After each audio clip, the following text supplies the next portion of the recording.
去医院的路上，我给周宇发了条微信，简单说了情况。周宇只回了4个字：慎重，录音。我明白他的意思，打开手机的录音功能，放在上衣口袋。深夜的医院少了白天的喧嚣，但灯光依旧惨白，消毒水的气味弥漫在每一个角落，带着一种冰冷而沉重的气息。心内科 ICU 在住院部顶楼，走廊里静悄悄的，只有偶尔响起的仪器规律的滴答声和医护人员匆匆而过的轻柔的脚步声。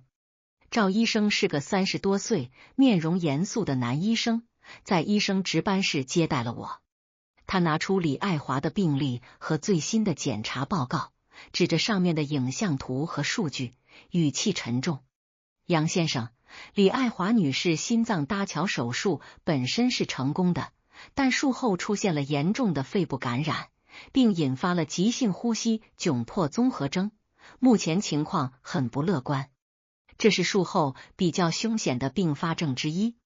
他调出另一张片子，你看，这是他的肺部 CT， 这里都有明显的感染和渗出，加上他本身年纪大，基础病多，心脏功能也差，现在全靠呼吸机和药物维持。今天下午，他的血压和血氧又出现过一次剧烈波动，我们抢救了将近1个小时才暂时稳住。赵医生推了推眼镜，看着我，现在的问题是感染菌种比较特殊，常规的强效抗生素效果不佳。我们建议使用一种进口的特效药，效果会好很多，但费用极其昂贵，而且大部分需要自费，医保报销比例很低。一个疗程下来，预估需要15到20万，并且即使用了药，也不能保证一定能控制住感染，病人依然有很高的死亡率。所以赵医生合上病历本，目光坦诚而严肃，我们需要家属做一个选择，是用常规方案继续治疗，但效果可能有限，风险很高，还是尝试使用这种昂贵的进口药，搏一搏。如果用进口药，需要立刻签署知情同意书，并预缴至少10万的押金。另外，之前欠的费用也需要尽快补交，否则一些必要的治疗和检查可能会受到影响。15到20万，又是钱，而且是可能打了水漂的钱。我看着病历上那些冰冷的医学名词和曲线，眼前仿佛出现了李爱华躺在 ICU 病床上，浑身插满管子，靠着机器维持生命的样子。那个曾经对我颐指气使、百般挑剔的老太太，此刻正挣扎在生死边缘。赵医生，我缓缓开口，声音在安静的办公室里显得有点干涩。我再次重申，我只是李爱华女士的前女婿，我和她已经没有任何法律关系。在法律和医疗程序上，我无权为她做任何决定，也没有义务支付任何费用。他的直系亲属，女儿苏婷、女婿徐建业才是应该负责的人。赵医生点点头，表示理解，这个情况我了解了。我们院方也一直在尽力联系苏女士和徐先生，但效果不理想。现在病人情况危急，治疗不能等。我们联系你也是无奈之举，毕竟你曾经是家属，而且病人入院时登记的联系人确实是你。他顿了顿，语气带上一丝职业性的但不容置疑的坚持：杨先生，我理解你的处境和感受，但作为医生，我的职责是救治病人。现在病人等不起，如果我们联系不上他的直系亲属，而你又在这里，从人道主义角度，我们只能尝试和你沟通，希望你能协助联系，或者在能力范围内提供一些帮助。毕竟这是一条生命。人道主义、生命，这2个词像沉重的石头压在我的心上。理智告诉我，赵医生说的没错，从医生的立场，他必须竭尽全力。情感上，我对李爱华没有任何好感，甚至因为可能的算计而心生厌恶。但那毕竟是一条命，一条因为家属的逃避和算计而被置于险境的无辜，或许并不完全无辜的生命。我沉默着。值班室里只有一气规律的滴答声从门外隐约传来，更衬得室内寂静。赵医生，我终于再次开口，声音平静下来。我无法替他的直系亲属做决定，也无法承诺支付费用，但是我可以尝试再次联系苏婷和徐建业。另外，我建议医院可以启动紧急程序，比如联系警方协助寻找家属，或者通过民政部门介入。对于无力支付费用的危急病人，国家应该也有相应的救助机制。赵医生脸上露出一丝苦笑，这些我们都在做，但程序需要时间，病人等不了。杨先生，如果你能联系上苏女士，请务必让她尽快来医院。病人的情况真的拖不起了。就在这时，我口袋里的手机震动起来，拿出来一看，又是苏婷的号码。还真是说曹操到。我对赵医生做了个手势，走到走廊尽头相对安静的窗边，接通了电话，并按下了免提和录音键。杨帆，你在哪儿？我妈怎么样了？医院刚才给我打电话，说我妈情况恶化了，是不是真的？苏婷的声音带着哭腔和无法掩饰的恐慌，比在我家时更加尖锐急促。我在中心医院心内科 ICU 外面。我如实说，语气平淡，你母亲的情况确实不乐观，肺部感染引发急性呼吸窘迫综合征，需要一种昂贵的进口药，一个疗程预估15到20万，且不能保证效果。医院需要直系亲属立刻来做决定并补交费用。电话那头传来苏婷近乎崩溃的抽泣声，还有她语无伦次的念叨：怎么办？怎么办？这么多钱，徐建业这个王八蛋，他关机了。我去他公司，保安不让我进。我去他家，他爸妈说他在国外。他肯定是故意的，他不想管了。这个混蛋，骗子！我没有打断他，静静地听着他的哭骂。等他稍微平息了一点，我才开口：苏婷，现在骂人解决不了问题。你是他的女儿，是法律上第一顺序的监护人。你现在必须立刻来医院签字做决定。钱的问题，你可以想办法，比如变卖你名下的首饰、包包，或者申请水滴筹之类的社会救助。但人，你必须过来。我没有钱，我的钱都在徐建业那里。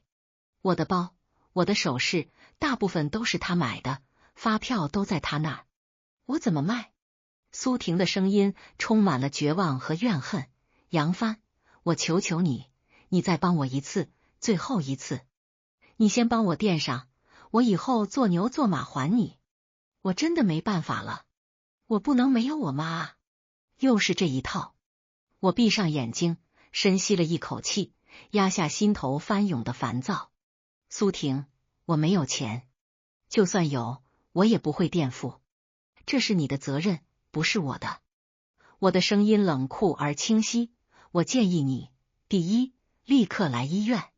第二，如果徐建业真的躲着你，你可以报警，告他遗弃，或者申请法院冻结他的资产，用于支付医疗费。第三，利用你的社会关系发动募捐，这是你现在唯一能做的，也是你应该做的。在我这里哭诉、哀求、道德绑架没有用，在我这里哭诉、哀求、道德绑架没有用。我的声音通过电话传过去，冰冷的不带一丝情绪。苏婷，你现在唯一能做的，就是像个成年人一样，承担起你该承担的责任。立刻，马上来医院，这是你作为女儿最后的机会。电话那头的苏婷似乎被我的冷酷彻底击溃了，只剩下压抑的、绝望的呜咽声。过了好几秒，他才像是用尽了全身力气，挤出一句破碎的话：我这就过去。通话结束，我收起手机，屏幕上映出我此刻面无表情的脸。走廊惨白的灯光打下来，让我看起来有些陌生。我转身走回医生值班室，对等在那里的赵医生说：“赵医生，我已经联系上他女儿苏婷了，她正在赶来的路上。在她到来之前，关于治疗方案和费用的事，我无权也无力做任何决定。建议医院准备好相关文件，等她到了，由她本人签署。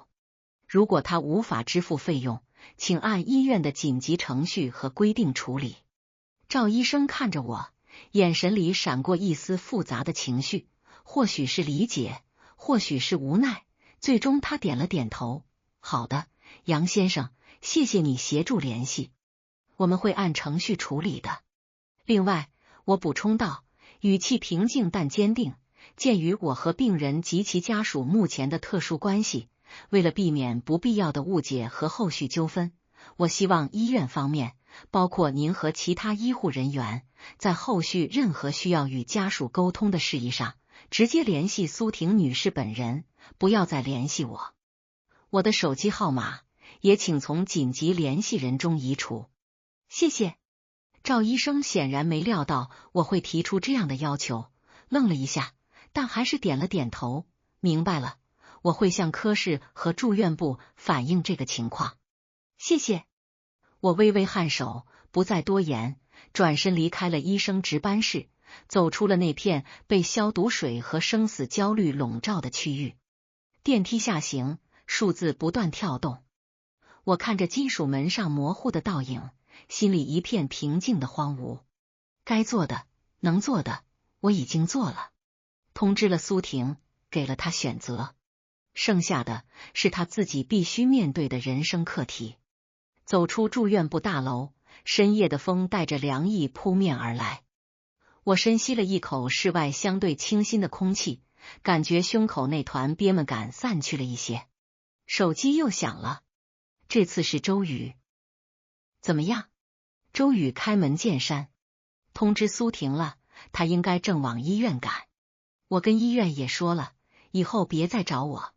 我简单说了情况。明智。周宇顿了顿，语气有点严肃。不过番子，我刚又收到点风，徐建业那孙子可能不只是躲债那么简单。什么意思？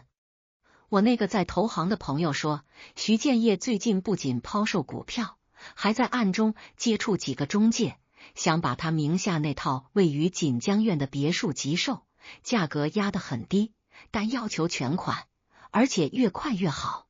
看样子他缺钱缺得厉害，而且很急。周宇的声音压低了些。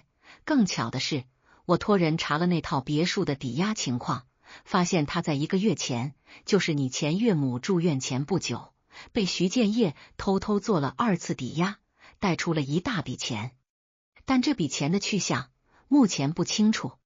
锦江苑的别墅，那是徐建业和苏婷结婚后住的婚房，苏婷曾在朋友圈里高调炫耀过好几次。急售，2次抵押，1个月前。这几个信息碎片在我脑海里快速拼凑。1个月前，正是李爱华突然病重入院的时间点。徐建业在那之前就抵押了别墅套现，是未雨绸缪，还是他早就知道会有大额支出？这笔钱是用在了别处，还是和李爱华的病有关？难道真如周宇推测，李爱华的病是早有预谋的摇钱树，而徐建业抵押房产套现是准备用来支付计划中的医疗费？可他现在为什么又躲起来，连别墅都要急售？逻辑上有些矛盾。如果真是合谋算计，徐建业应该准备好钱，扮演慷慨女婿的角色，而不是临阵脱逃，甚至要变卖资产。除非他套现那笔钱有更紧急、更重要的用途，以至于他不得不放弃苏家这颗棋子，甚至不惜暴露自己资金链的问题。你觉得他到底在搞什么鬼？我问周宇。不好说。但又是抛股票，又是抵押卖房，肯定是缺一大笔钱，而且这钱来路或者用途恐怕不太干净，不敢从明面上的公司账户走。周宇分析道，我甚至怀疑他之前通过苏婷那个项目套取资金，可能不只是为了中饱私囊，说不定是在填补更大的窟窿，或者在跑路前最后捞一笔。跑路这个词让我心头一跳。如果徐建业真的涉嫌严重的经济犯罪，并且已经察觉到风声不对，那么他的一切反常行为，提拔苏婷或许是为了利用他的职务和感情控制他，方便处理资金，快速结婚，绑定关系，或者混淆视听。关键时刻躲藏，急于变现资产，似乎就都能解释得通了。苏婷在其中恐怕不只是从犯那么简单，她很可能从一开始就是徐建业精心选中的一枚棋子，一个用来转移视线、处理脏钱的工具，甚至可能还是一个关键时刻可以用来顶罪的替罪羊。这个猜测让我后背有点发凉。如果真是这样，那苏婷的处境远比我想象的还要危险。她不仅可能面临法律制裁，更可能被徐建业利用完后无情抛弃，甚至陷入更可怕的境地。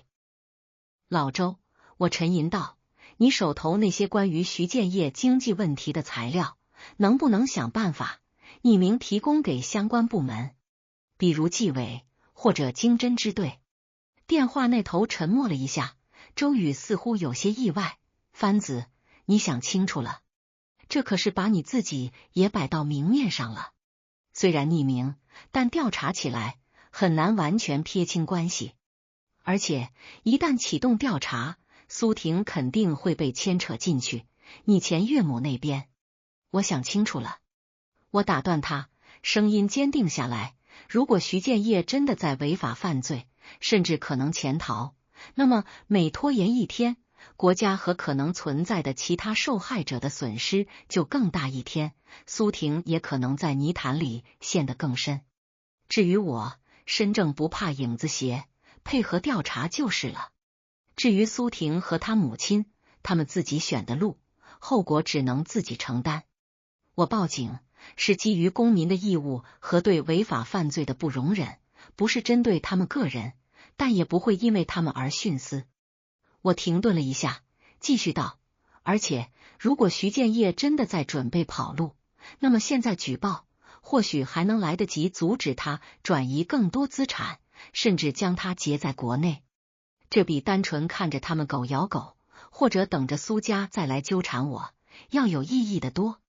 周宇听完，在电话那头长长的嗯了一声，随即语气变得果断，行，既然你决定了，兄弟支持你。我这边把材料再整理一下，确保关键信息清晰，匿名渠道我也有靠谱的路子，最晚明天一早就能递出去。谢了，老周。我由衷地说，少来这套。不过番子，举报之后，你可能会面临一些询问，甚至苏家那边可能会狗急跳墙，你得有心理准备。我知道，该来的总会来。我看着远处城市阑珊的灯火，语气平静，我只是做了我认为正确的事。挂了电话，我发动车子驶离医院。后视镜里，住院部大楼的灯火渐渐远去，最终融入城市庞大的光影之中。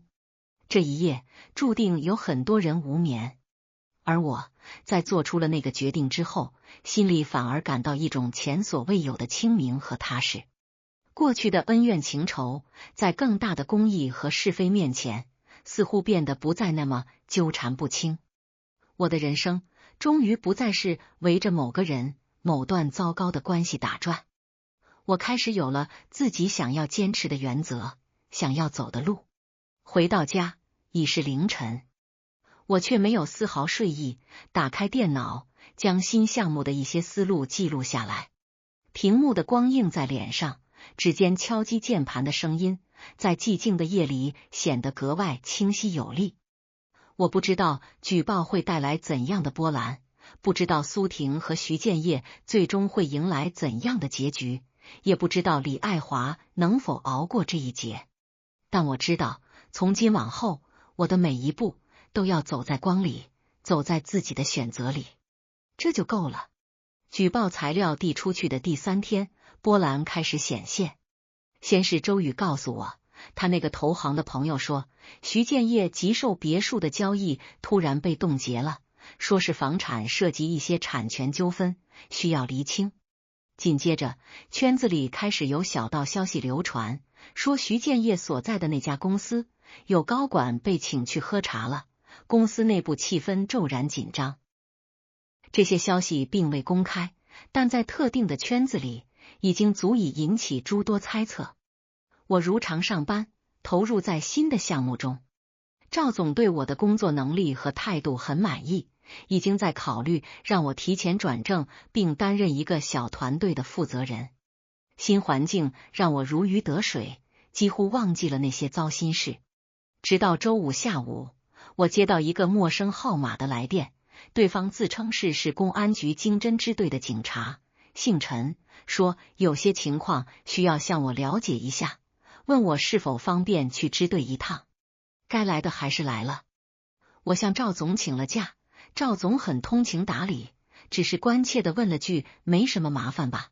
我摇摇头，说只是配合了解一些情况。在市局经侦支队的问询室里，我见到了陈警官和他的同事。陈警官40岁上下，目光锐利，但语气还算平和。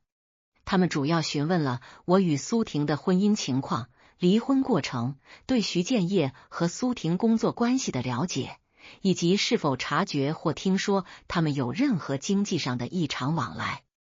我如实回答了我知道的部分。婚姻破裂源于苏婷出轨徐建业，离婚是协议离婚。对苏婷的工作具体内容不了解，只知道她升职很快。对徐建业的经济状况一无所知，只知道他看起来很有钱，从未听说他们有什么具体的经济往来。我没有主动提及周宇给我的那些材料，也没有透露任何关于举报的细节。陈警官他们似乎也并未把我当作重点嫌疑人，更多是例行了解和侧面取证。问询持续了1个多小时。结束时，陈警官送我出来，在走廊上，他像是随口问了一句：“杨先生，你前岳母李爱华女士目前还在中心医院 ICU 吧？”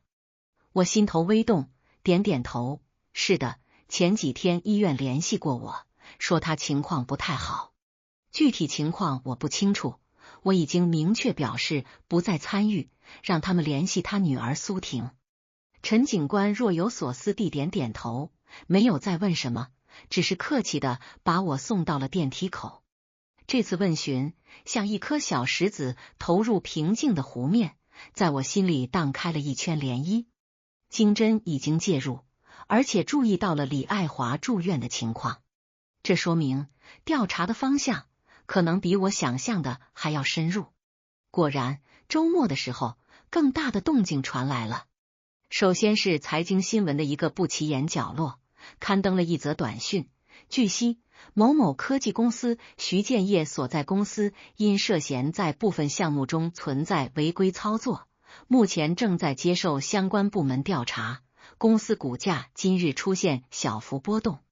新闻里没有点名，但圈内人一看就懂。紧接着，周宇火急火燎地打电话给我，声音里带着压抑不住的震惊：“番子，出事了！徐建业跑了！”跑了！我一时没反应过来。对，人间蒸发，手机关机，家里没人，公司也找不到。警方今天上午去他公司和家里都扑了个空，现在估计已经下发协查通报了。周宇语速极快，还有苏婷也被警方带走了，协助调查。我握着手机，站在客厅中央，一时有些恍惚。徐建业跑了，苏婷被带走了，这么快？什么时候的事？就今天上午。看来咱们的举报材料起作用了，警方肯定掌握了关键证据，准备收网。没想到徐建业这孙子这么警觉，提前溜了。周宇骂道：“苏婷估计也懵了，他可能到现在都不知道徐建业背着他干了多少脏事，还傻乎乎的等着他的徐总救命呢。”我走到窗边，看着楼下周末午后悠闲的人群，心里涌起一股复杂的情绪。徐建业跑路，坐实了他的问题。苏婷被带走，恐怕也难以置身事外。这场始于背叛和贪婪的闹剧，终于以这样一种惨烈的方式走向了高潮。李爱华那边呢？我问。医院那边好像还没动静，不过女儿和女婿一个跑了，一个被抓，医疗费肯定是彻底断了。医院那边估计很快会有动作。周宇叹了口气，番子，这事儿越来越大了。是啊，越来越大了，超出了我个人恩怨的范畴，变成了一桩涉及经济犯罪、人员潜逃、家庭悲剧的社会事件。我沉默了片刻，对周宇说：“老周，我们该做的已经做了，剩下的交给法律吧。你最近也小心点，别牵扯太深。”放心，我有数。周宇顿了顿，又说：“番子，你还好吧？”我知道他问的是什么，毕竟苏婷是我曾经同床共枕3年的人，落得如此下场，我心里不可能毫无波澜。我没事。我缓缓吐出一口气，语气平静，路是他自己选的，后果也只能他自己承担。我同情他的遭遇，但不会为他的错误买单。我现在只想过我自己的日子。挂了电话，我在窗前站了很久。夕阳西下，天边铺满了绚烂的晚霞，预示着明天可能又是一个好天气。个人的悲欢，在时代和法律的洪流面前，有时显得如此微不足道。但正是每个人在关键时刻的选择，决定了自身在这洪流中的位置。我选择了解脱，选择了举报，选择了向前看。而苏婷和徐建业选择了背叛，选择了贪婪，最终也选择了或被选择了逃亡和牢狱。命运所有的馈赠都在暗中标好了价格，只是有些人直到支付的那一刻才幡然醒悟，却为时已晚。周一上班，公司里一切如常，没人知道我这个周末经历了什么。只有赵总在开会时不经意地提了一句：“最近市场环境复杂，有些公司暴雷，大家专注本职，稳扎稳打。”我听得出来，他意有所指，但并未点名。我收敛心神，将全部精力投入到工作中。只有在午休时，偶尔刷到本地新闻推送的某科技公司高管疑似卷款潜逃，其妻被警方带走调查的简短快讯时，心头才会掠过一丝淡淡的恍如隔世的唏嘘。快下班时，我接到了另一个陌生电话，这次是区民政局的工作人员。对方很客气，说在核实一起涉及事实遗弃的个案时，联系到了我。个案当事人是李爱华，因其直系亲属女儿苏婷目前无法履行监护职责，配偶苏大成年迈且无经济能力，医疗费用无着落，医院已向民政部门发出了协助函。杨先生，我们了解到您曾是李爱华女士的前女婿，虽然您没有法律上的义务，但根据特殊情况，我们想了解一下，您是否有可能，或者是否知道其他亲属能够暂时提供一些道义上的帮助或联系。我们也在积极启动紧急医疗救助程序，但需要时间，病人情况很不稳定。工作人员的语气充满了为难和急切。道义上的帮助。我握着电话，眼前闪过李爱华可能苍白的脸，闪过苏大成在楼下撒泼的样子，闪过苏婷绝望的眼泪，也闪过那些可能存在的关于病情的算计。理智和情感再次交锋，最终我对着电话用清晰而平和的声音说：“对不起，我无法提供任何经济上的帮助。在法律和情理上，我与李爱华女士及其家庭已无任何关联。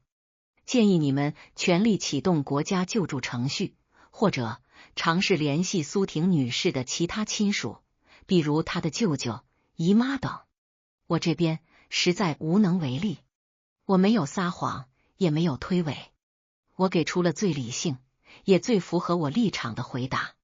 挂断电话，我望向窗外，城市的暮色温柔地笼罩下来，远处楼宇的灯光次第亮起，像无数双温暖的眼睛。我知道我的选择在有些人看来或许冷酷，但我知道这是我走出泥潭，真正开始新生活必须坚守的边界。我不是圣人，救不了所有人，更救不了一心沉沦的人。我能做的，也是我应该做的，是管好自己的人生，走在正道上，不辜负那些真正关心我的人，也不辜负这得来不易的自由而清醒的时光。徐建业不知所踪，苏婷身陷囹圄，李爱华命悬一线，苏大成茫然无措。一场始于欲望和背叛的风暴似乎正在渐渐平息，只留下一地狼藉。而我的世界在这场风暴之外，终于云开雾散，显露出了它原本的辽阔而清晰的轮廓。新的生活真的开始了。3个月后，秋意渐浓，窗外的梧桐叶开始泛黄。我的新工作已经完全步入正轨，不仅提前转正，还因为带领团队成功攻克了一个技术难点，获得了项目奖金和赵总的公开表扬。我用一部分奖金给在老家的父母换了台新的按摩椅，另一部分存了起来，打算作为将来深造或者创业的启动资金。周宇偶尔会跟我通个气。徐建业依然在逃，警方已经发布了网上追逃令，但此人似乎早有准备，消失得无影无踪。有传言说他可能已经利用假身份潜逃出境。他留下的烂摊子巨大，公司因为他的事情股价大跌，项目烂尾，调查还在继续，牵扯出好几个中层管理人员。苏婷因为涉嫌非国家工作人员受贿罪和挪用资金罪，证据比较确凿，已经被正式批准逮捕。目前案件进入了审查起诉阶段。周宇说，他托律师朋友打听过，情况对他很不乐观，涉案金额不小，又是协同主犯徐建业作案，即便有自首或坦白情节，如果他配合的话，刑期恐怕也不会短。他之前精心维护的名媛形象、奢侈生活，都成了镜花水月，反而成了他贪慕虚荣、参与犯罪的佐证。李爱华在1个月前因为多器官功能衰竭，在中心医院 ICU 去世。民政部门启动的紧急医疗救助支付了部分费用，但仍有欠款。据说他走的时候，女儿在积压，丈夫只会哭，身边一个亲人都没有，很是凄凉。苏大成在料理完妻子后事后，好像一下子老了20岁，回了老家，再无音讯。一场轰轰烈烈、算计不休的闹剧，最终以如此惨淡的方式收场，让人不胜唏嘘。